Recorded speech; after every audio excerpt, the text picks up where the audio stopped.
Meus queridos, aos meus 82 anos de idade, pensei que já tinha visto de tudo nesta vida. Criei 7 filhos, enterrei um marido, sobrevivi a 2 traições e achei que nada mais poderia me chocar. Mas a história que vou contar hoje ainda me faz tremer as mãos quando lembro. É sobre minhas netas gêmeas, Isabela e Fernanda. E como um segredo destruiu nossa família de uma forma que jamais imaginei ser possível. Quando olho para trás, percebo que os sinais estavam todos lá. Eu apenas não quis enxergar. As meninas nasceram grudadas uma na outra, literalmente. Os médicos tiveram que separá-las cirurgicamente quando completaram 3 meses. Talvez por isso sempre foram mais do que irmãs. Eram como 2 metades de uma mesma alma. Isabela nasceu 2 minutos antes, mas Fernanda sempre foi a mais determinada. Idênticas, até nos mínimos detalhes, a única diferença era uma pequena cicatriz no queixo da Isabela, resultado de uma queda aos 7 anos. Cresceram sendo confundidas por todos, professores, vizinhos. Até eu às vezes hesitava quando uma delas me chamava de longe. Elas brincavam com isso, trocavam de lugar nas aulas, namoraram os mesmos meninos sem que eles percebessem. Era uma brincadeira inocente, pensávamos. Como eu estava enganada. Fernanda se casou primeiro, aos 23 anos, com o Ricardo, um engenheiro que conheceu na universidade. Um rapaz sério, trabalhador, que tratava minha neta como uma princesa. Isabela ficou sendo a madrinha perfeita, sempre presente, sempre disposta a ajudar. Quando Fernanda engravidou, Isabela passou a dormir na casa deles nos últimos meses, cuidando da irmã como se fosse sua responsabilidade pessoal.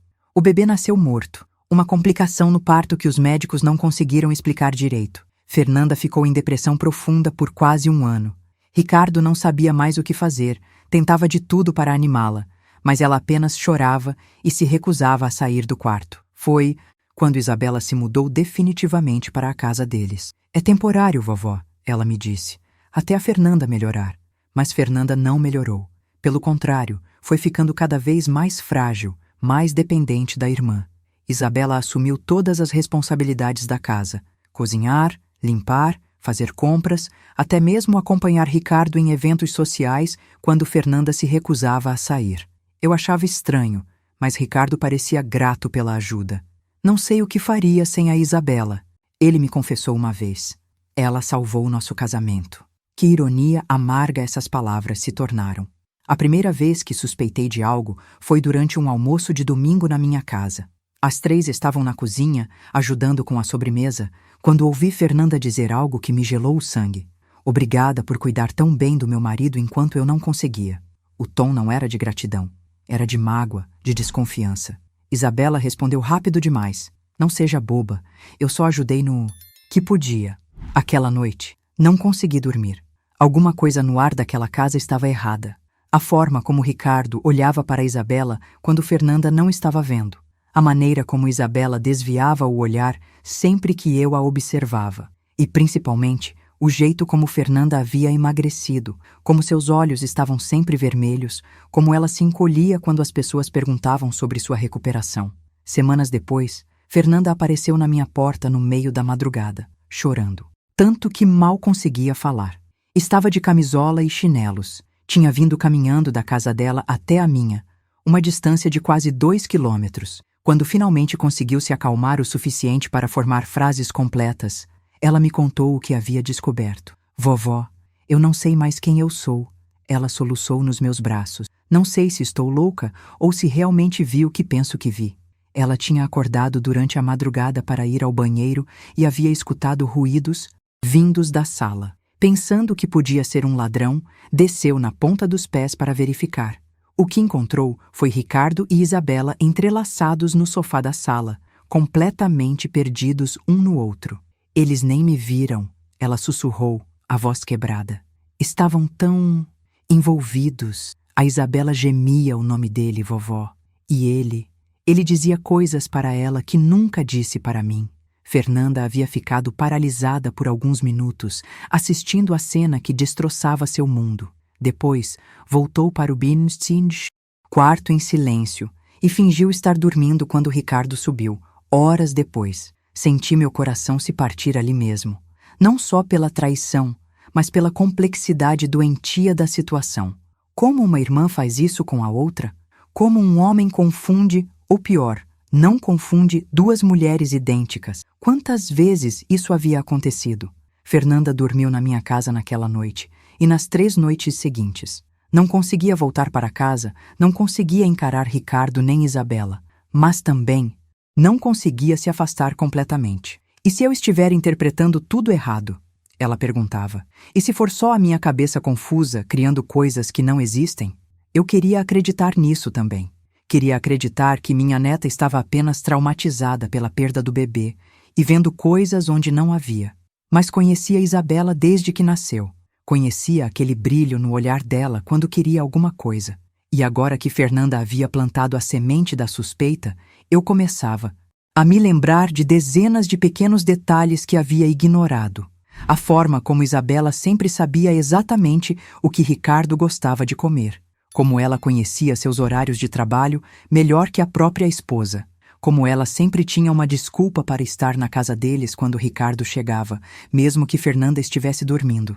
Como Ricardo havia mudado depois que Isabela se mudou para lá, mais animado, mais atencioso, mais presente. E então aconteceu o impensável.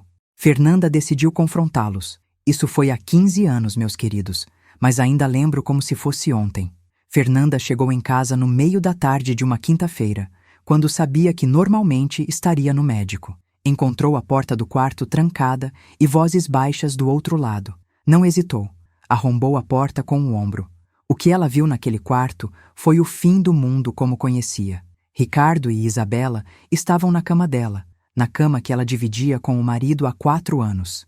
Mas não foi só isso que a destruiu.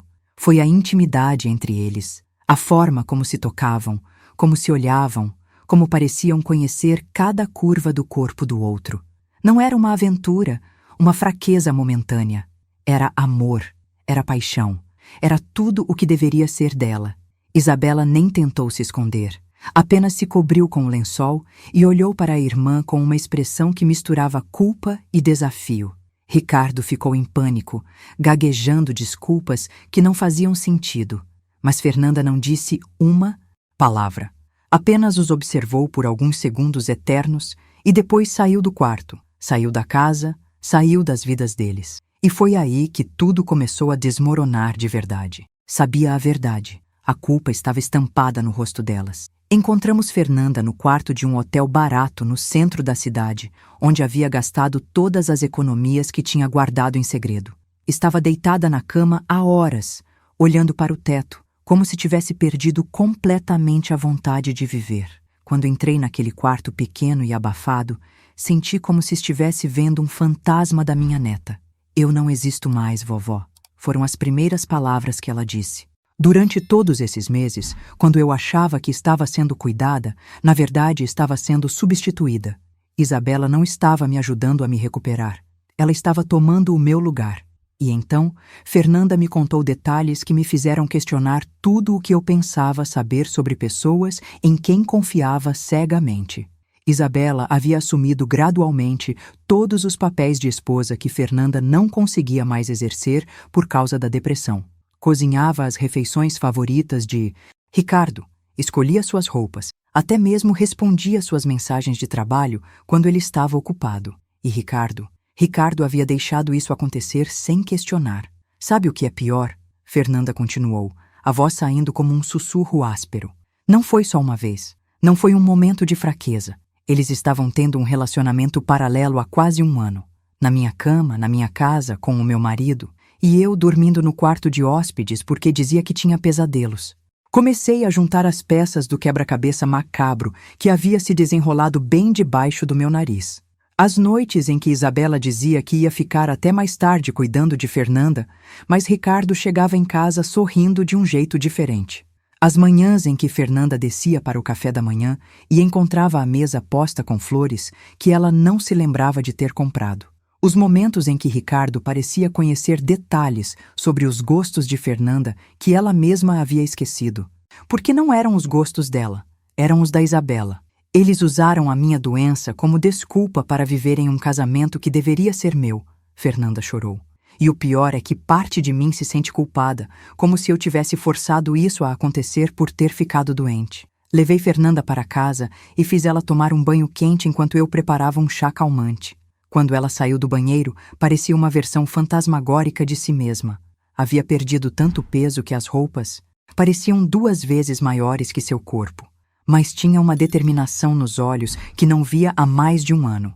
Vovó, eu preciso saber de tudo. Preciso saber há quanto tempo isso está acontecendo. Preciso saber se eles planejaram isso desde o início. Preciso saber se algum dia fui realmente amada pelo meu próprio marido ou se sempre fui apenas uma versão inferior da Isabela. Aquela noite, sentadas na minha cozinha, planejamos como descobrir a verdade completa. Fernanda havia guardado algumas mensagens suspeitas no celular de Ricardo, fotos em que Isabela aparecia mais arrumada do que o normal em eventos que supostamente havia ido apenas para acompanhar o cunhado. Começamos a montar um cronograma dos últimos 2 anos, marcando cada ocasião em que situações estranhas haviam acontecido. O que descobrimos foi ainda mais devastador do que imaginávamos. A traição não havia começado depois da depressão de Fernanda. Havia começado antes mesmo dela engravidar. Pequenos momentos roubados quando Fernanda trabalhava até tarde, encontros casuais que não eram casuais, conversas íntimas sobre os problemas no casamento que Ricardo deveria ter tido com a esposa, mas tinha com a cunhada. Isabela sabia exatamente o que estava fazendo. Fernanda percebeu, conectando as peças finais. Ela não estava consolando o Ricardo sobre meus problemas de humor. Ela estava cultivando esses problemas, fazendo ele se sentir incompreendido para que procurasse conforto nela. Descobrimos mensagens antigas no computador que Ricardo havia esquecido de apagar.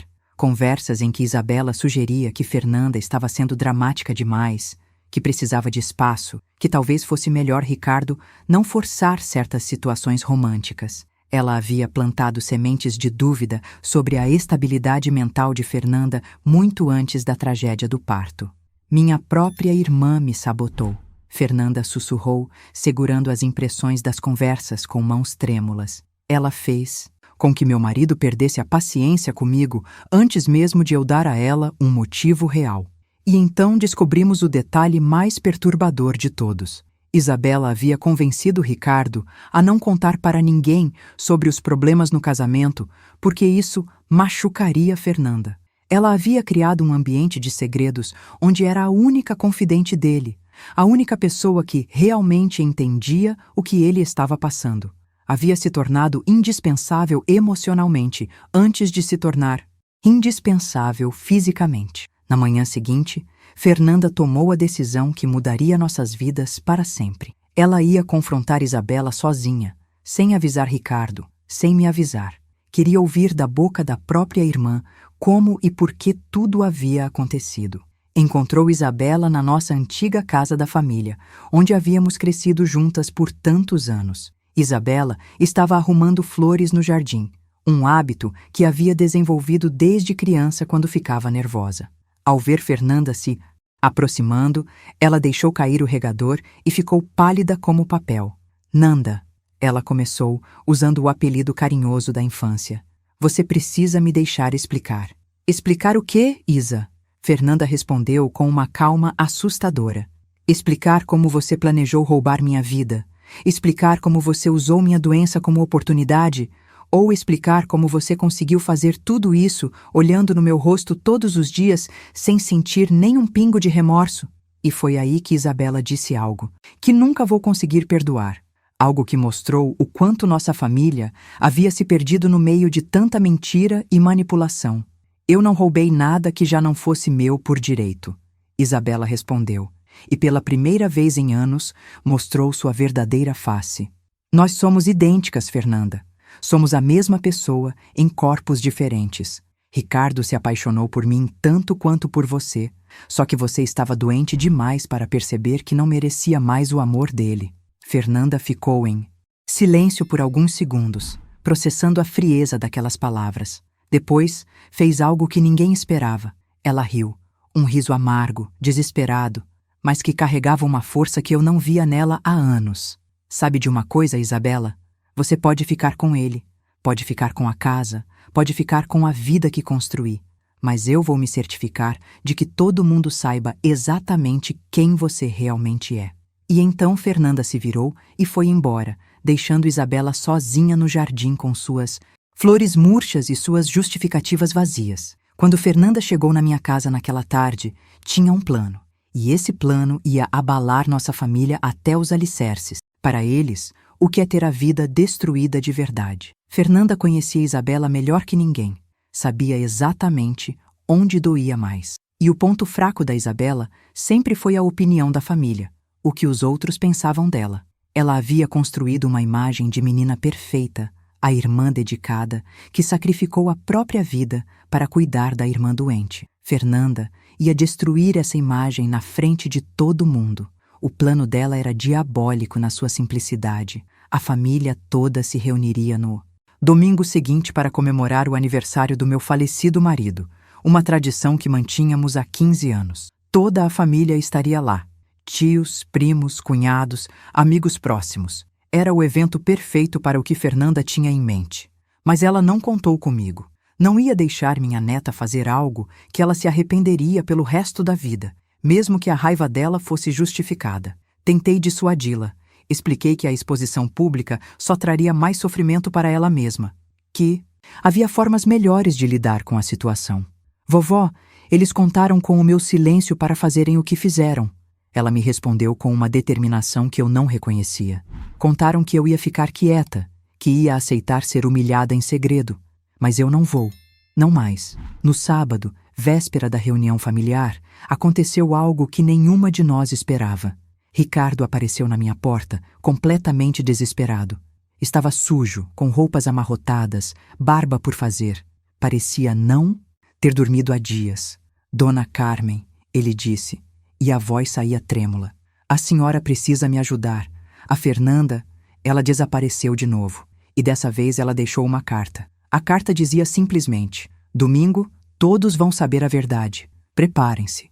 Ricardo estava em pânico porque conhecia Fernanda bem o suficiente para saber que ela era capaz de cumprir qualquer ameaça que fizesse.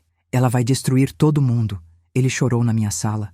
Vai destruir a Isabela. Vai destruir nossa família. Vai destruir a si mesma. E eu mereço isso. Mas a Isabela não. Foi nesse momento que percebi algo terrível.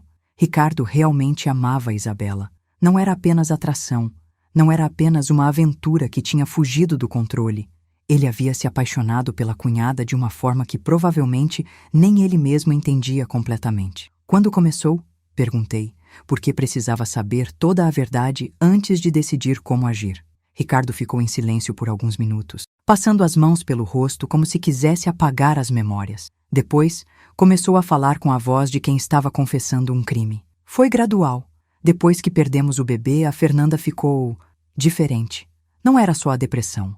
Era como se ela tivesse morrido junto com a criança. Ela não me deixava mais tocar nela. Não conseguia ter uma conversa normal. Passava dias inteiros sem falar comigo. E a Isabela, ela estava sempre lá. Ele me contou como Isabela havia assumido, gradualmente, o papel de esposa emocional. Era ela quem ouvia os problemas dele no trabalho. Era ela quem se preocupava se ele estava comendo direito. Era ela quem ainda ria das piadas dele quando Fernanda mal conseguia sorrir. Eu tentei resistir, ele continuou. Juro que tentei, mas era como se a Isabela fosse uma versão da Fernanda que ainda conseguia me amar.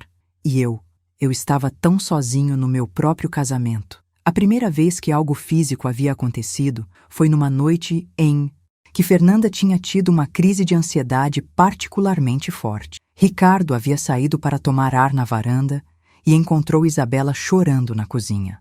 Ela estava exausta de cuidar da irmã, exausta de vê-lo sofrer, exausta de segurar as pontas de uma casa que parecia estar desmoronando. Ela chorava tanto, Ricardo lembrou, e eu podia ver as lágrimas se formando nos olhos dele. E eu só queria consolá-la, agradecer por tudo que estava fazendo por nós. Mas quando a abracei, quando senti ela nos meus braços, foi como se eu tivesse encontrado um pedaço de mim mesmo que havia perdido. O beijo havia sido inevitável, ele disse. E depois do beijo, o resto também foi inevitável.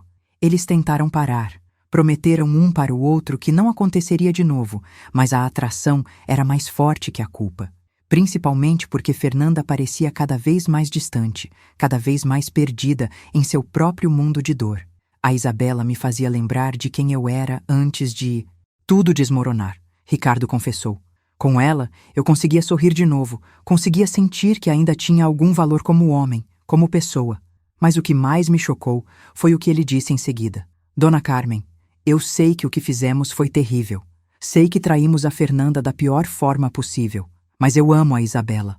Amo de verdade, de um jeito que talvez nunca tenha amado nem mesmo a Fernanda. Nesse momento, entendi a dimensão real da tragédia que estava se desenrolando. Na minha família, não era apenas uma traição. Era um triângulo amoroso onde todos estavam machucando e sendo machucados ao mesmo tempo. Ricardo não era apenas um marido infiel. Era um homem que havia se apaixonado pela pessoa errada na hora errada. Isabela não era apenas uma irmã traidora. Era uma mulher que havia encontrado o amor da sua vida na situação mais impossível do mundo. E Fernanda não era apenas uma esposa traída. Era uma mulher que havia perdido tudo 2 vezes. Primeiro o bebê, depois o marido. O que vocês vão fazer? Perguntei para Ricardo. Eu não sei, ele respondeu. A Isabela quer que a gente conte tudo para a família amanhã, antes que a Fernanda faça isso do jeito dela. Quer que a gente assuma a responsabilidade e peça desculpas publicamente. Mas eu tenho medo do que isso vai fazer com todo mundo. Naquela noite, não consegui pregar o olho. Fiquei pensando em como nossa família havia chegado naquele ponto. Como 3 pessoas que se amavam haviam se tornado inimigas mortais por causa do amor.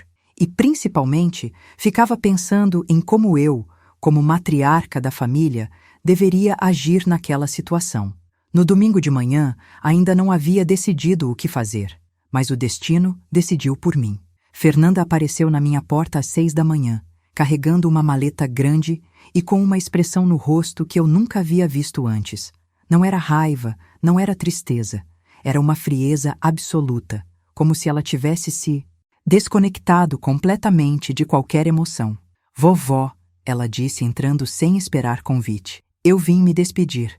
Depois de hoje, eu vou embora desta cidade e não volto mais. Ela abriu a maleta na minha mesa da cozinha e me mostrou o que havia preparado. Fotos impressas das mensagens entre Ricardo e Isabela. Comprovantes de presentes que ele havia comprado para a cunhada. Uma gravação de áudio que ela havia feito escondida de uma conversa íntima entre eles. E, principalmente, uma apresentação em PowerPoint que ela havia preparado, organizando cronologicamente toda a traição.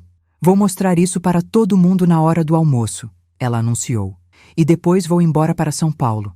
Já consegui um emprego lá, já aluguei um apartamento. Não quero mais fazer parte desta família. Foi quando percebi que havia perdido completamente o controle da situação. Fernanda não estava planejando apenas expor a traição.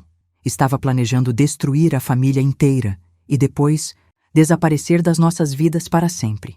E eu não podia deixar isso acontecer. Se você está acompanhando essa história até aqui e ela está tocando seu coração de alguma forma, deixe nos comentários de onde você está assistindo e se já passou por alguma situação parecida em família.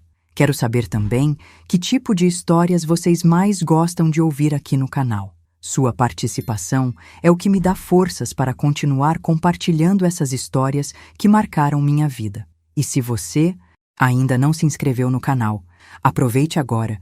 Temos muitas outras histórias que vão te emocionar e te fazer refletir sobre os mistérios das relações humanas. Lado dela. Se você fizer isso, não vai conseguir mais voltar atrás. Não vai conseguir reconstruir os relacionamentos. Não vai conseguir perdoar. E, principalmente, não vai conseguir seguir em frente. Ela me olhou com aqueles olhos frios que me assombraram por semanas. Vovó, eu não quero reconstruir nada. Não quero perdoar ninguém. Só quero que eles sintam uma parte do que me fizeram sentir. E você acha que isso vai te dar paz? Não, ela respondeu sem hesitar. Mas vai me dar justiça. Tentei argumentar. Tentei mostrar que a vingança só traria mais dor para todos os envolvidos, inclusive para ela mesma. Mas Fernanda estava determinada. Havia passado semanas planejando cada detalhe, antecipando cada reação, preparando respostas para cada possível defesa que Isabela e Ricardo pudessem apresentar. Eles tiveram meses para me contar a verdade. ela disse, guardando os papéis de volta na maleta. Meses para assumir o que estavam fazendo e me dar a chance de decidir como reagir. Mas preferiram me humilhar em segredo. Preferiram me fazer de idiota na minha própria casa. E então ela me disse algo que me fez entender por que estava tão determinada na vingança. Vovó, sabe qual foi a parte que mais doeu? Não foi descobrir que eles estavam juntos. Foi perceber que eu estava sendo tratada como um empecilho na minha própria vida. Como se eu fosse um problema a ser contornado, não uma pessoa a ser respeitada. Às 10 da manhã, as pessoas começaram a chegar para o almoço. Tios, primos, amigos da família, todos animados para a tradicional confraternização. Isabela chegou com Ricardo, e eu pude ver na cara dos dois que estavam nervosos. Sabiam que algo ia acontecer, mas não sabiam exatamente o que. Fernanda chegou por último, vestida impecavelmente, maquiada como não estava há meses, carregando sua maleta como se fosse uma executiva indo para uma reunião importante. Cumprimentou todo mundo educadamente, até mesmo Isabela. E Ricardo, como se nada estivesse errado. Durante a entrada e o prato principal, tudo pareceu normal. Conversas sobre trabalho, fofocas da vizinhança, planos para as férias. Mas eu podia sentir a tensão no ar. Fernanda comia calmamente, participava das conversas superficiais, até sorria de vez em quando. Isabela e Ricardo, por outro lado, mal tocavam na comida. Foi na hora da sobremesa que Fernanda se levantou e pediu a atenção de todos. Família, ela começou, e sua voz era firme, como nunca havia ouvido. Eu gostaria de aproveitar esta reunião para compartilhar algumas coisas importantes que descobri recentemente sobre pessoas que eu pensava conhecer. O silêncio que se fez na sala foi ensurdecedor. Até as crianças pararam de correr e brincar. Fernanda abriu a maleta em cima da mesa de centro, bem no meio da sala, onde todos podiam ver. Durante os últimos 2 anos, enquanto eu lutava contra a depressão após perder meu filho, 2 pessoas em quem eu mais confiava no mundo estavam construindo um relacionamento às minhas custas. Isabela ficou branca, como papel. Ricardo começou a se levantar, mas Fernanda fez um gesto para ele ficar onde estava. Por favor, Ricardo, deixe-me terminar. Vocês tiveram tempo suficiente para falar. Agora é minha vez. E então, Fernanda começou a apresentação mais devastadora que eu já presenciei. Mostrou as mensagens, leu trechos das conversas íntimas, exibiu fotos que provavam inequivocamente que Ricardo e Isabela tinham um relacionamento há mais de 1 ano. Mas o pior não foram as provas, foi a forma fria e sistemática como ela apresentou tudo, como se estivesse dando uma aula sobre traição conjugal. Nossa família ficou em choque absoluto. Tios que conheciam as meninas desde bebês não conseguiam acreditar no que estavam ouvindo. Primos começaram a chorar. Alguns tentaram sair da sala, mas Fernanda pediu que ficassem. Por favor, não saiam. Vocês precisam ouvir tudo, porque depois de... Hoje eu vou embora desta cidade e vocês vão continuar convivendo com essas 2 pessoas. Precisam saber exatamente com quem estão lidando. Isabela finalmente tentou se defender. Nanda, você não entende. Não foi assim que aconteceu. Você estava doente. Não conseguia ser esposa para ele. Eu só estava ajudando. Ajudando? Fernanda riu, mas não havia humor nenhum naquele riso. Você chama de ajuda ter relações com meu marido na minha própria cama? Você chama de ajuda planejar encontros românticos enquanto eu estava no psiquiatra tentando me curar? E foi nesse momento que aconteceu algo que ninguém esperava. Nossa tia Conceição, a irmã mais velha da minha falecida mãe, se levantou e deu um tapa na cara da Isabela que ecoou pela sala inteira. Menina sem vergonha, ela gritou. Como você teve coragem de fazer isso com sua própria irmã, com sua irmã gêmea? O tapa desencadeou o caos completo. Meio da família partiu para cima da Isabela e do Ricardo. A outra, metade tentava acalmar os ânimos. Crianças começaram a chorar. Fernanda apenas observava tudo com aquela expressão fria, como se estivesse assistindo a um filme. Mas então aconteceu algo que mudou completamente o rumo da situação. Ricardo se levantou no meio da confusão e gritou: Chega! Parem todos! O silêncio voltou à sala instantaneamente. Fernanda tem razão, ele disse, a voz tremendo mais firme. Nós traímos ela da pior forma possível. Mas vocês querem saber a verdade completa? Eu me apaixonei pela Isabela. E ela se apaixonou por mim. Não foi só sexo, não foi só carência, foi amor. Um amor errado, no momento errado, com a pessoa errada, mas foi amor verdadeiro. Isabela começou a chorar desesperadamente, mas Ricardo continuou. E sabe de uma coisa, Fernanda? Eu sinto muito por você ter se machucado. Sinto muito por termos mentido. Mas eu não sinto muito por ter me apaixonado pela Isabela, porque ela me trouxe de volta à vida quando eu também estava morrendo. Por dentro, a honestidade brutal de Ricardo deixou todos sem palavras. Até Fernanda pareceu surpreendida com a coragem dele em assumir tudo publicamente. Então agora vocês sabem, Ricardo continuou. Podem nos julgar, podem nos odiar, podem nos expulsar da família. Mas não podem dizer que não foram honestos com vocês. A partir de hoje, não há mais mentiras. E se essa história está tocando algo no seu coração, considere apoiar esse canal clicando em Valeu demais. Esse gesto de carinho nos ajuda a continuar trazendo essas mensagens de reflexão sobre os mistérios da vida e das relações familiares. Sua ajuda faz toda a diferença para que mais pessoas tenham acesso a essas histórias que nos fazem pensar sobre perdão, amor e as complexidades da natureza humana. Foi nesse momento de tensão máxima que tomei a decisão que definiria o destino da nossa família pelos próximos anos. Responsabilidade de ser a pessoa mais velha naquela sala destruída. Todos os olhos se voltaram para mim, esperando que eu dissesse algo que pudesse fazer sentido daquele caos todo. Sentem-se todos, eu disse com uma voz que saiu mais firme do que eu imaginava possível. Sentem e me escutem, porque o que eu vou dizer agora vai ser a última palavra sobre esse assunto nesta casa. Fernanda me olhou surpresa. Ela havia planejado tudo, menos a possibilidade de eu tomar o controle da situação. Isabela estava encostada na parede, chorando silenciosamente, como uma criança que sabia que ia ser punida. Ricardo permaneceu de pé, mas baixou a cabeça. Fernanda, comecei, olhando diretamente para ela. Você teve o direito de se sentir traída, teve o direito de ficar com raiva, teve até o direito de querer vingança. Mas expor nossa família deste jeito, na frente de todo mundo, transformar nossa reunião em circo, isso você não tinha o direito de fazer. Vi a surpresa nos olhos dela. Esperava que eu a defendesse incondicionalmente. Isabela e Ricardo, continuei, me virando para eles. Vocês fizeram a coisa mais covarde que se pode fazer. Traíram alguém que estava vulnerável, alguém que confiava em vocês completamente. E mais covarde ainda foi deixarem essa traição continuar por tanto tempo sem ter coragem de enfrentar as consequências. Isabela tentou falar, mas eu levantei a mão para silenciá-la. Mas agora eu vou contar para vocês uma história que talvez os ajude a entender que a vida é mais complicada do que pensamos. Sentei na minha poltrona favorita, aquela onde meu falecido marido costumava sentar para contar histórias para as meninas quando eram crianças. A ironia não passou despercebida. Há 55 anos, eu fiz exatamente o que a Isabela fez. Comecei. E pude ver o choque em todos os rostos. Minha irmã mais velha, Benedita, se casou aos 19 anos com o João, que era o homem mais bonito da cidade. Eu tinha 17 e estava perdidamente apaixonada por ele desde os 15. O silêncio na sala era absoluto. Nem mesmo as crianças faziam barulho. Benedita engravidou logo no primeiro ano de casamento, mas perdeu o bebê no 5º mês. Ficou devastada, exatamente como você, Fernanda.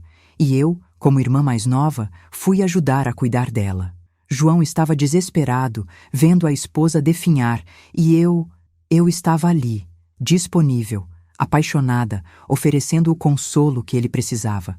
Podia ver Fernanda conectando os pontos da história com sua própria situação. Durante 6 meses, tive um relacionamento com o marido da minha irmã. 6 meses dizendo para mim mesma que estava ajudando os dois, que era temporário, que quando Benedita melhorasse, eu me afastaria. Mas a verdade é que eu esperava que ela não melhorasse nunca, porque assim João continuaria precisando de mim. Fernanda havia sentado na beirada do sofá, com os olhos grudados em mim. Benedita descobriu da pior forma possível, exatamente como você, Fernanda. Nos pegou juntos na cozinha da casa dela numa tarde de domingo. E sabe o que ela fez? Exatamente o que você fez. Juntou provas, chamou toda a família e nos expôs publicamente. E o que aconteceu? Fernanda perguntou, quase sussurrando. Nossa família se destruiu completamente. Benedita se mudou para outra cidade e cortou contato com todos nós. João ficou sozinho, carregando a culpa pelo resto da vida. Eu me casei com seu avô 2 anos depois, mas sempre carreguei o peso do que havia feito. E nossa família nunca mais foi a mesma. Olhei para cada pessoa na sala antes de continuar. Benedita morreu há 10 anos, sozinha, sem nunca ter se reconciliado conosco. João morreu 5 anos depois dela, amargo e cheio de arrependimento. E eu perdi minha irmã para sempre por causa de 6 meses de paixão que pensei que fosse amor verdadeiro. A lição estava clara, mas eu precisava deixá-la explícita. A diferença entre a minha história e a de vocês é que ninguém na minha época teve coragem de parar a vingança antes que ela destruísse todo mundo. Todo mundo escolheu um lado e ficou nele até o fim. E no final, não sobrou família nenhuma. Me levantei e fui até Fernanda, colocando as mãos no rosto dela como fazia quando era criança e precisava de consolo. Minha menina, eu disse, sentindo as lágrimas nos meus próprios olhos. Eu sei que você está com o coração partido. Sei que sente que foi traída pelas 2 pessoas em quem mais confiava. Mas se você sair desta cidade hoje carregando apenas raiva e sede de vingança, vai passar o resto da vida sozinha e amarga, exatamente como Benedita passou. Mas vovó, ela chorou, como eu posso perdoar uma coisa dessas? Como eu posso conviver sabendo que eles me humilharam por tanto tempo? Não estou pedindo para você perdoar agora, respondi. Estou pedindo para você não destruir para sempre a possibilidade de um dia conseguir perdoar. Se você sair hoje desta forma, não vai haver volta. Mas se você ficar, se todos nós nos esforçarmos para encontrar uma forma de reconstruir nossa família, talvez no futuro a gente consiga encontrar paz. Me virei para Isabela e Ricardo, que estavam abraçados num canto da sala. E vocês 2, disse com toda a firmeza que consegui, se realmente se amam como dizem que se amam, vão ter que provar isso não só um para o outro, mas para toda esta família que vocês machucaram. Amor verdadeiro não é só paixão e desejo, é responsabilidade, é reparação, é sacrifício. Como? Isabela perguntou, a voz rouca de tanto chorar. Primeiro, vocês vão ter que aceitar que talvez levem anos para reconquistar nossa confiança. Segundo, vão ter que encontrar uma forma de ajudar Fernanda a se reconstruir sem esperar nada em troca. E terceiro, vão ter que provar que esse amor de vocês vale toda a dor que causaram. Olhei para toda a família reunida, para tios e primos que haviam presenciado aquele drama todo, para as crianças que não entendiam completamente o que estava acontecendo, mas sentiam a tensão no ar. Agora eu vou fazer uma proposta para todos vocês, anunciei. Nós vamos tentar algo que minha família não conseguiu fazer 50 anos atrás. Vamos tentar encontrar uma forma de todos nós continuarmos sendo família, mesmo depois de tudo o que aconteceu. Como? Perguntou meu sobrinho Carlos, que havia ficado em silêncio durante toda a confusão. Primeiro, ninguém sai desta sala hoje escolhendo lados. Todos vocês são minha família, e eu amo todos vocês, mesmo quando fazem coisas terríveis. Segundo, vamos estabelecer algumas regras para os próximos meses, regras que todos vão ter que seguir se quiserem continuar fazendo parte desta família.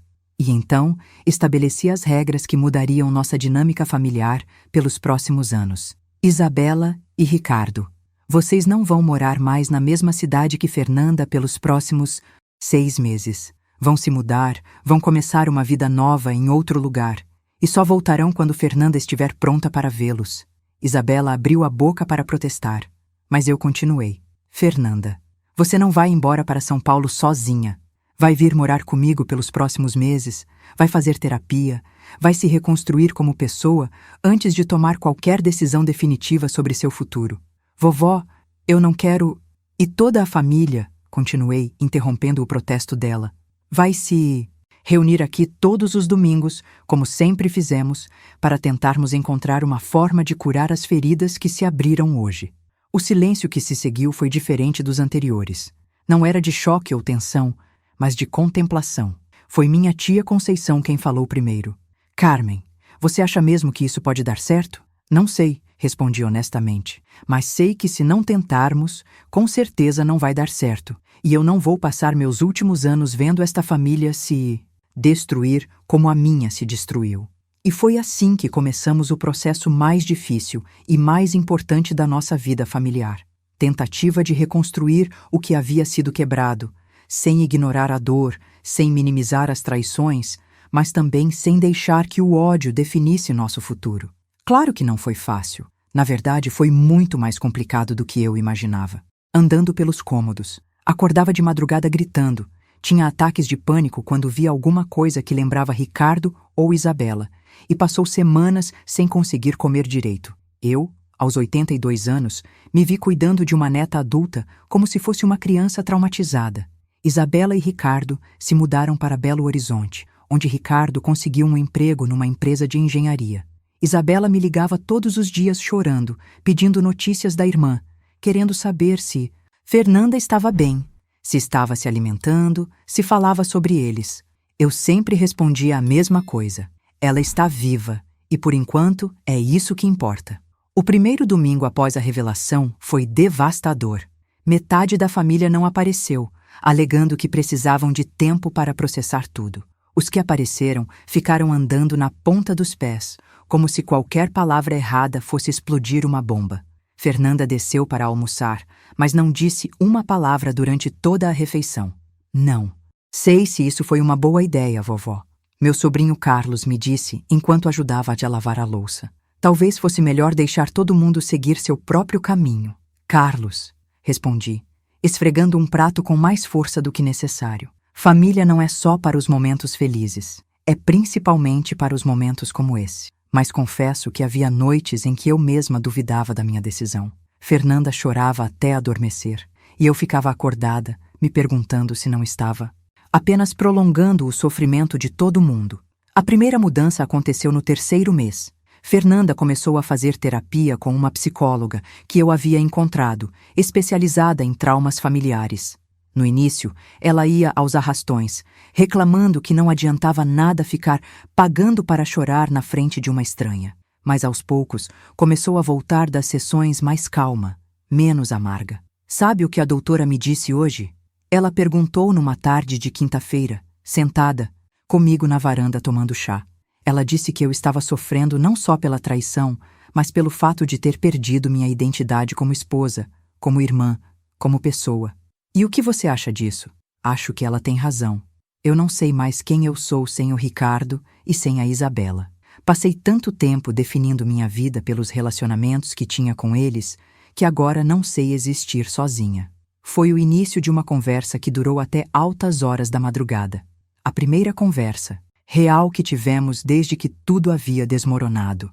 Fernanda me contou sobre os pensamentos suicidas que havia tido, sobre como se sentia culpada por não ter sido esposa suficiente para manter Ricardo interessado, sobre como questionava se realmente conhecia Isabela ou se havia convivido com uma estranha a vida inteira. Fernanda, eu disse, segurando as mãos dela que estavam tremendo, você não tem culpa de nada que aconteceu. Depressão não é escolha. Perder um bebê não é escolha. Precisar de tempo para se recuperar não é escolha. O que eles fizeram foi escolha. Mas, e se eu tivesse me esforçado mais? E se tivesse ido à terapia antes? E se... Interrompi. Minha menina, você pode passar o resto da vida se torturando com e se, ou pode começar a construir um futuro onde esses e se não tenham mais poder sobre você. Naquele mesmo mês, algo inesperado aconteceu. Isabela e Ricardo tiveram uma crise. Ele me ligou de Belo Horizonte, desesperado, contando que Isabela havia entrado em depressão profunda. A culpa pelo que havia feito com a irmã, o isolamento da família, a pressão de viver um amor que nasceu da traição, tudo isso estava cobrando seu preço. Dona Carmen, Ricardo chorou no telefone. A Isabela não sai da cama há uma semana. Não come, não fala, não quer nem ouvir o meu nome. Ela fica repetindo que arruinou a vida de todo mundo, que não merece ser feliz. E você? Como está se sentindo? Houve um silêncio longo antes dele responder. Eu sinto que estou vivendo o castigo que mereço. Conquistei a mulher que amo, mas destruí tudo ao redor para ter ela. E agora, nem sei se realmente a amo ou se estava apenas fugindo dos meus próprios problemas. Era exatamente o que eu esperava que acontecesse. Um relacionamento construído sobre traição e mentira não consegue sustentar o peso da realidade por muito tempo. Mas, ao mesmo tempo, sentia pena dos dois. Haviam se apaixonado na pior situação possível e agora estavam pagando um preço que talvez fosse alto demais. Ricardo, eu disse, escolhendo cada palavra cuidadosamente. Talvez seja a hora de vocês dois entenderem que amor verdadeiro não é só querer estar junto. É querer o melhor um para o outro, mesmo que isso signifique ficar separados. A senhora acha que deveríamos terminar? Acho que vocês deveriam parar de fugir das consequências dos seus atos e começar a enfrentar a realidade. E a realidade é que vocês machucaram muita gente, incluindo vocês mesmos. No quarto mês, aconteceu algo que mudou completamente a dinâmica da nossa situação. Fernanda recebeu uma proposta de emprego em São Paulo, exatamente a oportunidade que havia procurado meses antes. Era uma posição excelente, numa empresa renomada, com um salário que permitiria que ela reconstruísse completamente sua vida. Vou aceitar, ela me disse no jantar, mas sua voz não tinha a determinação que eu esperava. Tem certeza? Ela ficou em silêncio por alguns minutos, brincando com a comida no prato. Não sei, vovó. Meses atrás eu queria sair correndo desta cidade, começar do zero longe de tudo e todos. Mas agora eu sinto que se eu for embora assim, vou carregar toda essa raiva para sempre. E o que você gostaria de fazer? Queria poder conversar com eles. Queria poder olhar na cara da Isabela e do Ricardo e falar tudo o que penso, tudo o que sinto, sem plateia, sem drama. Queria entender como chegamos a esse ponto. Foi quando percebi que Fernanda estava realmente se curando. A necessidade de vingança havia dado lugar ao desejo de compreender. A raiva cega havia se transformado em dor processada. Era a hora do próximo passo. Se você quiser, ofereci. Eu posso ligar para eles e propor um encontro. Aqui em casa, só vocês três e eu, para conversarem de verdade. Fernanda pensou por uma semana antes de aceitar. E quando finalmente aceitou, estabeleceu suas próprias condições. Eu quero que eles venham. Quero que eles assumam o risco de vir até aqui, de me encarar no território onde eu me senti segura para me reconstruir. E quero que seja numa tarde de domingo, quando toda a família estiver aqui, para que todos vejam que eu não estou mais com medo deles. Liguei para Ricardo e expliquei a proposta. Ele e Isabela aceitaram imediatamente, como se tivessem estado esperando por essa oportunidade há meses. E se vocês estão acompanhando essa jornada até aqui e sentem que ela está tocando seus corações, eu gostaria muito de saber. Vocês já passaram por situações onde tiveram que escolher entre vingança e perdão? Como lidaram com traições em família? Deixem nos comentários suas experiências, porque às vezes é nos comentários de vocês que eu encontro forças para continuar contando essas histórias que marcaram minha vida. E se vocês ainda não se inscreveram no canal, por favor, façam isso agora. Temos muitas outras histórias sobre família, perdão e reconstrução que tenho certeza de que vão tocar vocês da mesma forma. O domingo do encontro chegou e eu estava mais nervosa do que eles três juntos. Dormiu? Perguntei, embora a resposta fosse óbvia pelos círculos escuros ao redor dos olhos dela. Sonhei com eles a noite toda, ela confessou, servindo café para nós duas. Sonhei que éramos crianças de novo, brincando de casinha no quintal.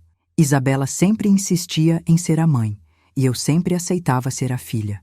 Acordo me perguntando se já naquela época ela achava que merecia ter o que era meu. Passamos a manhã em silêncio, cada uma perdida nos próprios pensamentos. Fernanda arrumou a casa inteira 2 vezes, como se estivesse se preparando para uma inspeção militar. Eu fiquei observando ela ir e vir, e podia ver que estava se preparando psicologicamente para um confronto que havia ensaiado mentalmente centenas de vezes. Às 2 da tarde, o resto da família começou a chegar para o almoço tradicional. Todos sabiam que seria um domingo diferente, mas ninguém falava abertamente sobre isso. As crianças corriam pela casa como sempre, alheias à tensão que pairava no ar. Os adultos conversavam em grupos pequenos, lançando olhares preocupados para Fernanda a cada poucos minutos. Às 3h30, Ricardo e Isabela chegaram. O silêncio que se fez na sala quando eles entraram foi ensurdecedor. Isabela estava visivelmente mais magra, com olheiras profundas e as mãos nervosas que não paravam de se mexer. Ricardo parecia ter envelhecido anos em poucos meses, com fios grisalhos que não estavam lá antes e uma expressão de cansaço que ia além do físico. Fernanda os cumprimentou com educação fria, como faria com estranhos. Isabela, Ricardo, que bom que puderam vir.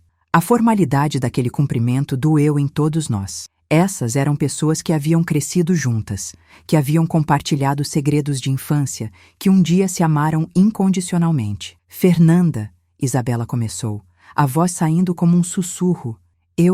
Não. Fernanda a interrompeu suavemente. Não aqui, não na frente de todo mundo.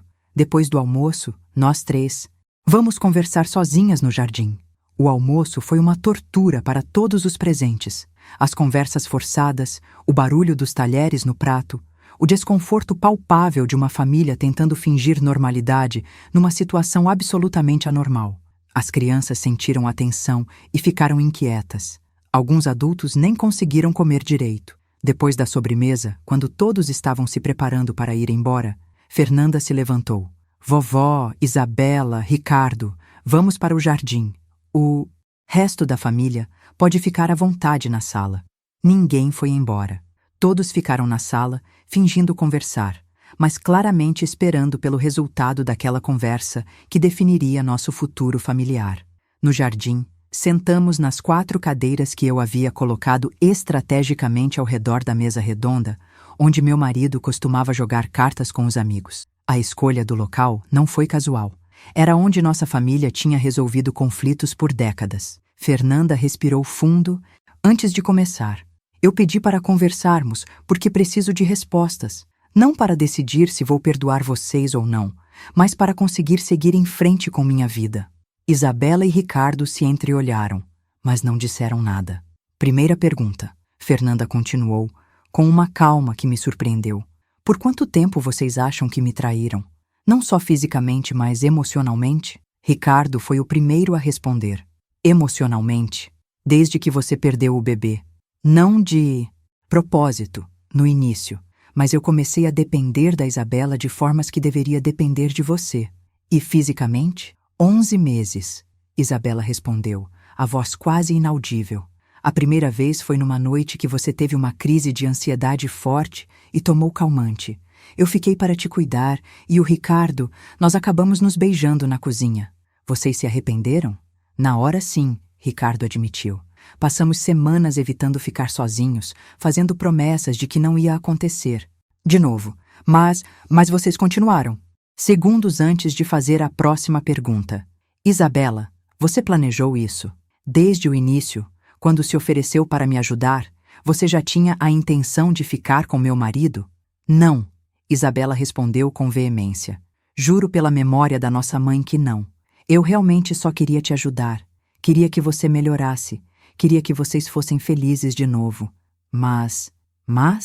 Isabela hesitou por um longo tempo antes de responder. E quando finalmente falou, suas palavras foram como facadas. Mas quando percebi que ele estava se apaixonando por mim, eu não consegui me afastar. Não consegui abrir mão da sensação de ser amada por alguém que eu sempre achei que fosse seu por direito. Sempre achei que fosse meu por direito? Fernanda repetiu, sua voz subindo um tom. Explique isso. Nanda, nós somos idênticas. Crescemos ouvindo que éramos 2 metades da mesma pessoa. Mas você sempre foi a primeira em tudo. Nasceu primeiro, falou primeiro, se casou primeiro. E eu sempre fui a Isabela, irmã gêmea da Fernanda. Nunca consegui ter uma identidade própria. Ricardo tentou interromper. Isabela, não. Não, Ricardo, ela precisa ouvir isso. Isabela continuou, agora falando com uma honestidade brutal que estava sendo dolorosa para todos nós. Fernanda, quando o Ricardo se apaixonou por mim, pela primeira vez na vida, eu senti que era a escolhida. Não a segunda opção, não a cópia da original. Era eu que ele queria. Era eu que ele procurava. Quando chegava em casa, era para mim que ele sorria. O silêncio que se seguiu foi carregado de uma dor tão profunda que eu podia senti-la fisicamente. Fernanda olhou para a irmã por longos minutos, como se estivesse vendo uma estranha. Isabela, ela disse finalmente, Você destruiu minha vida porque queria se sentir especial? Não foi assim. Foi exatamente assim. Fernanda explodiu, mostrando a primeira emoção forte desde que a conversa havia começado. Você usou minha doença, minha vulnerabilidade, meu sofrimento como oportunidade para roubar minha vida. E ainda tem a coragem de dizer que foi por amor. Ricardo tentou defender Isabela. Fernanda, não foi só isso. Nós realmente nos apaixonamos. Não foi calculado, não foi... Ricardo, cale a boca. Fernanda o interrompeu com uma frieza que me assustou. Você é um covarde que abandonou sua esposa doente pelo consolo fácil que minha irmã ofereceu. Você é desprezível, mas pelo menos é simples de entender. Ela é minha irmã gêmea. Ela me conhece desde que nascemos, e mesmo assim conseguiu me olhar nos olhos todos os dias enquanto roubava minha vida. Isabela estava chorando descontroladamente agora. Nanda, eu sinto muito, eu sinto tanto. Você sente o quê? Sente que foi descoberta? Sente que perdeu a família? Ou sente realmente ter me machucado? Sinto ter machucado você. Sinto ter destruído nossa família. Sinto ter perdido minha irmã. Você não perdeu sua irmã. Fernanda respondeu, se levantando da cadeira. Você matou sua irmã. A Fernanda que confiava em você, que te amava incondicionalmente, que te considerava sua melhor amiga. Essa pessoa morreu no dia que descobriu o que vocês estavam fazendo. E no lugar dela, nasceu uma estranha que não tem mais família. Foi nesse momento que eu decidi intervir. A conversa estava tomando um rumo destrutivo, e eu não podia deixar que terminasse assim. Fernanda, eu disse, levantando da minha cadeira com alguma dificuldade. Sente-se, por favor. Ela me olhou surpresa, mas obedeceu. Agora eu vou contar para vocês três o resto da minha história, anunciei. A parte que não contei na frente da família toda. Todos me olharam com atenção renovada. Depois que Benedita nos expôs e nossa família se destruiu, eu passei 10 anos odiando minha irmã. 10 anos culpando ela por ter transformado um erro em tragédia. 10 anos me convencendo de que ela havia exagerado, que podíamos ter resolvido tudo em família, que ela havia escolhido a vingança ao invés do perdão.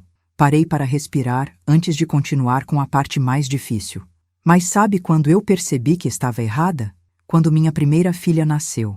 Quando segurei aquele bebê nos braços e imaginei como me sentiria se alguém traísse minha confiança da forma como eu havia traído a de Benedita. Foi quando entendi que ela não havia exagerado. Ela havia reagido exatamente como qualquer pessoa reagiria a uma traição daquela.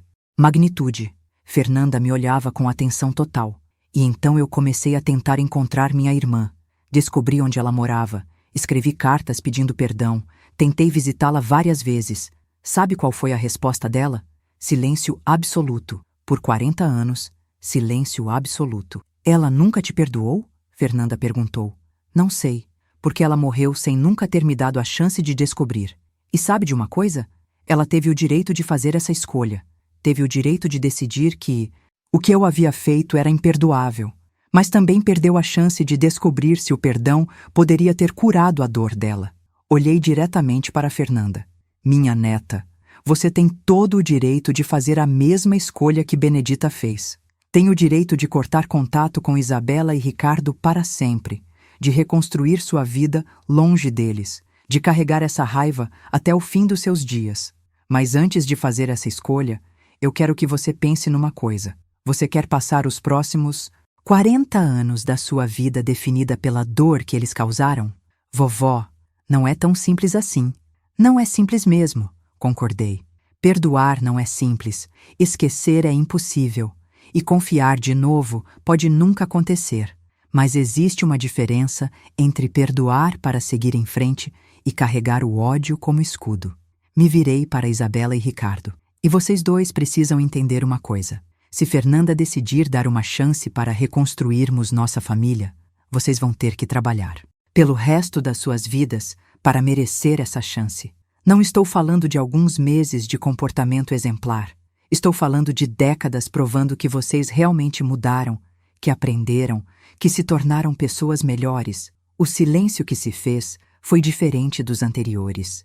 Era um silêncio reflexivo, como se cada um estivesse processando não apenas o que havia sido dito, mas o que significaria para o futuro de todos nós. Foi Fernanda quem quebrou o silêncio. Eu preciso de mais tempo. Não posso decidir agora se quero tentar reconstruir alguma coisa com vocês ou se prefiro seguir minha vida sem vocês. Mas posso dizer uma coisa: se eu decidir tentar, não vai ser pelos motivos certos. Como assim? Isabela perguntou. Não vai ser porque perdoei vocês. Não vai ser porque acho que merecem uma segunda chance. Vai ser porque eu recuso a deixar que vocês definam o resto da minha vida. Vai ser porque eu recuso a carregar o ódio que vocês plantaram em mim. E então, ela fez algo que nenhum de nós esperava. Se levantou, foi até Isabela e a abraçou. Não foi um abraço de reconciliação, foi um abraço de despedida. Isabela, ela sussurrou no ouvido da irmã. Você pode ficar com Ricardo, pode ficar com a vida que construíram juntos, mas não pode mais fingir que somos irmãs. Somos estranhas que nasceram na mesma família. Depois se virou para Ricardo. E você não merece nem ódio, nem perdão. Você simplesmente não merece mais fazer parte dos meus pensamentos. E saiu do jardim, deixando nós três ali sentados, com o peso das palavras que haviam sido ditas. Família é sua casa há 80 anos, e não vou ser eu quem vai destruir isso. Mas também não vou fingir que somos uma família feliz de novo. As regras eram simples, mas dolorosas. Fernanda voltaria para visitar a família uma vez por mês, mas apenas quando Isabela e Ricardo não estivessem na cidade. Eles poderiam continuar participando das reuniões familiares, mas nunca no mesmo domingo que ela. E, principalmente, ninguém deveria forçar encontros ou reconciliações que ela não estivesse pronta para enfrentar. Isabela e Ricardo voltaram para a nossa cidade 3 meses depois. Haviam se casado numa cerimônia simples em Belo Horizonte, sem nenhum membro da família presente. Quando soube da notícia, senti uma mistura estranha de tristeza e alívio. Tristeza porque aquele deveria ter sido um momento de celebração para nossa família. E alívio porque finalmente haviam assumido publicamente o relacionamento que tanto sofrimento havia causado. Eles alugaram uma casa pequena do outro lado da cidade, como se entendessem instintivamente que precisavam manter distância física dos locais onde tanta dor havia sido causada. Isabela tentou retomar o relacionamento comigo gradualmente, aparecendo na minha porta com flores ou bolos caseiros, como fazia quando era criança, e queria se desculpar por alguma travessura. Mas não éramos mais a mesma família, e ela não era mais uma criança pedindo perdão por ter quebrado um vaso. Vovó, ela me disse numa dessas visitas, sentada na mesma cozinha onde havíamos planejado tantos almoços de domingo felizes, eu sei que não mereço perdão. Sei que destruí nossa família, mas não sei como viver carregando esse peso. Isabela, respondi, servindo chá para nós duas. O peso que você carrega não é meu para tirar de você. É seu para aprender a carregar ou para encontrar uma forma de se redimir. Como posso me redimir de algo que não tem volta? Era uma pergunta que eu mesma havia me feito durante décadas sobre minha própria traição. Talvez a redenção não seja desfazer o que foi feito, mas se certificar de que algum bem possa surgir de toda essa dor. Que tipo de bem? Não sei ainda, mas sei que você vai ter que descobrir isso sozinha. Ninguém pode dizer qual é o caminho da sua redenção, exceto você mesma. Fernanda, em São Paulo, estava reconstruindo sua vida de forma surpreendente. Ligava para mim todas as semanas, contando sobre o trabalho novo, os amigos que estava fazendo, a terapia, que continuava fazendo. Sua voz soava diferente. Não feliz ainda, mas mais forte, mais determinada. Vovó, ela me disse numa dessas ligações. Às vezes acordo e esqueço por alguns segundos que não sou mais casada. É estranho como a gente se acostuma com a dor. Vira uma companhia constante. Isso é normal, minha filha. Leva tempo para o coração entender o que a cabeça já sabe. Sabe o que é mais difícil? Não é nem a saudade do Ricardo, é a saudade da Isabela, a saudade da minha irmã, da minha melhor amiga, da pessoa que me conhecia melhor que eu mesma. E você sente que pode recuperar isso algum dia? Houve um silêncio longo antes dela responder. Não a mesma coisa. Nunca mais a mesma coisa. Mas talvez possamos construir algo diferente. Não irmãs como éramos, mas duas pessoas que cresceram juntas e aprenderam a se respeitar apesar dos erros que cometeram. Foi nessa conversa que percebi que Fernanda estava realmente se curando, não voltando a ser Quem era antes? Essa pessoa havia morrido mesmo, como ela havia dito, mas se tornando alguém novo, alguém que havia passado pelo fogo e sobrevivido. O primeiro encontro entre Fernanda e Isabela após a conversa no jardim aconteceu por acaso, num shopping em São Paulo. Fernanda estava fazendo compras quando viu Isabela saindo de uma loja, acompanhada de Ricardo. Eles se olharam por alguns segundos eternos, e então Isabela começou a chorar ali mesmo, no meio do corredor cheio de pessoas. Fernanda me contou depois que seu primeiro instinto foi sair correndo, fingir que não havia visto, mas alguma coisa a fez se aproximar da irmã. Isa, ela disse, usando o apelido carinhoso pela primeira vez em mais de um ano. Para de chorar. As pessoas estão olhando. Isabela tentou se controlar, mas as lágrimas não paravam. Nanda, eu não esperava te ver. Como você está? Estou viva, Fernanda respondeu com uma honestidade simples. E você? Casada, Isabela respondeu, mostrando a aliança, mas não feliz. Por quê? Porque construí minha felicidade em cima da sua infelicidade. E isso não funciona. Ricardo havia ficado alguns metros atrás, claramente desconfortável com a situação. Fernanda olhou para ele e disse: Ricardo, você pode nos deixar sozinhas por alguns minutos? Ele assentiu e se afastou, provavelmente aliviado por não ter que participar daquela conversa. Isabela, Fernanda continuou, eu preciso te dizer uma coisa. Eu não te odeio. Mas... Não? Não porque perdoei você, mas porque o ódio estava me matando por dentro. Estava me impedindo de ser feliz, de conhecer pessoas novas, de confiar em alguém, e eu recusei a deixar que você tivesse esse poder sobre mim. Isabela absorveu essas palavras antes de perguntar. E isso significa que que talvez um dia possamos... Não sei, Fernanda a interrompeu. Não sei se podemos ser irmãs de novo. Não sei se posso confiar em você de novo. Não sei se quero... você na minha vida de novo. Mas sei que não quero mais carregar raiva. Elas conversaram por mais alguns minutos. Uma conversa estranha entre duas pessoas que haviam nascido juntas, mas agora eram praticamente estranhas. Quando se despediram, não se abraçaram, não fizeram promessas de se falar em breve. Apenas se despediram educadamente, como conhecidas casuais. Mas para Fernanda, aquele encontro foi um marco. Vovó, ela me contou, pela primeira vez desde que descobri a traição, consegui olhar para ela sem sentir vontade de gritar ou chorar. Não senti amor, não senti perdão, mas também não senti ódio. Senti indiferença. E sabe de uma coisa? Indiferença é muito melhor que ódio. 1 ano depois daquele encontro casual, nossa família passou por sua primeira reunião completa desde a grande explosão. Foi por ocasião do meu aniversário de 84 anos e eu havia deixado claro que queria toda a família presente. Vovó, Fernanda protestou pelo telefone. Não acho que seja uma boa ideia. Fernanda, respondi com a autoridade que apenas 84 anos de vida podem dar. Pode ser minha última chance de ver toda a minha família reunida. E eu não vou morrer sem tentar mais uma vez. Ela veio. Isabela e Ricardo vieram.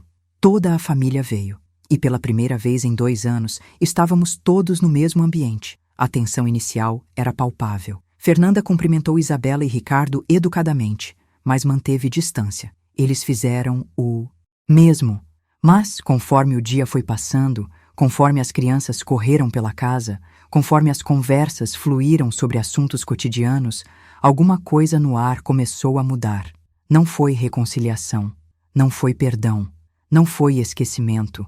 Foi apenas uma família aprendendo que é possível conviver civilizadamente, mesmo depois de feridas profundas. No final da tarde, quando todos estavam se preparando para ir embora, aconteceu algo que nenhum de nós esperava. Uma das crianças pequenas da família tropeçou e caiu, machucando o joelho.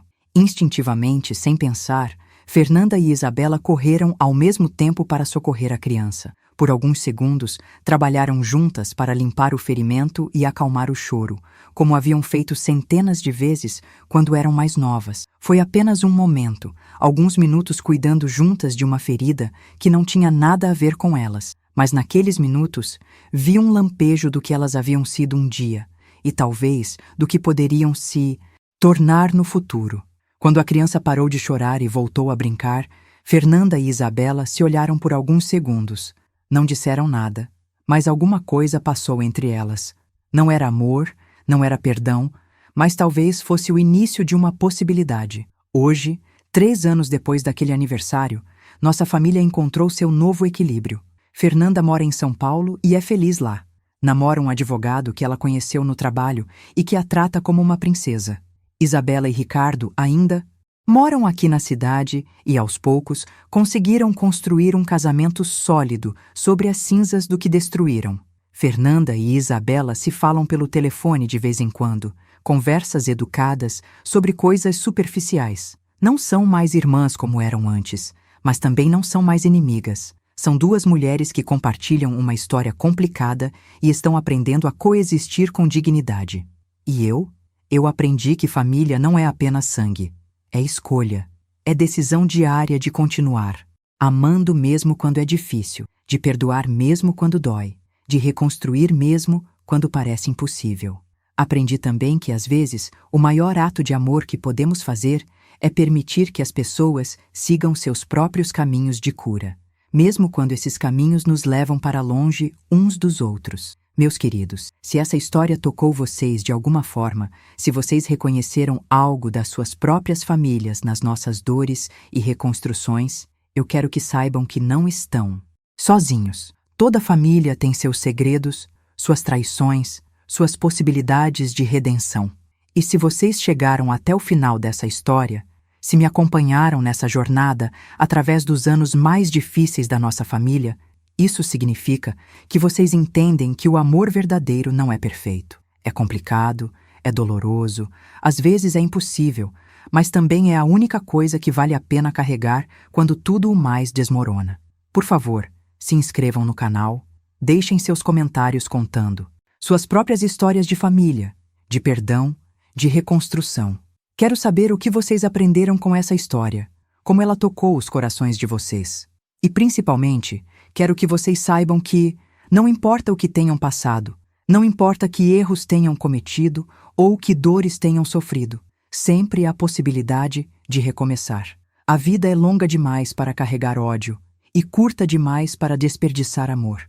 E, às vezes, a maior vitória não é conseguir perdoar, mas conseguir seguir em frente sem amargas. Obrigada por me ouvirem. Obrigada por fazerem parte da minha família estendida aqui no canal. Até a próxima história. Cuidem-se bem e lembrem-se, família é quem escolhemos amar, não apenas quem nasceu conosco.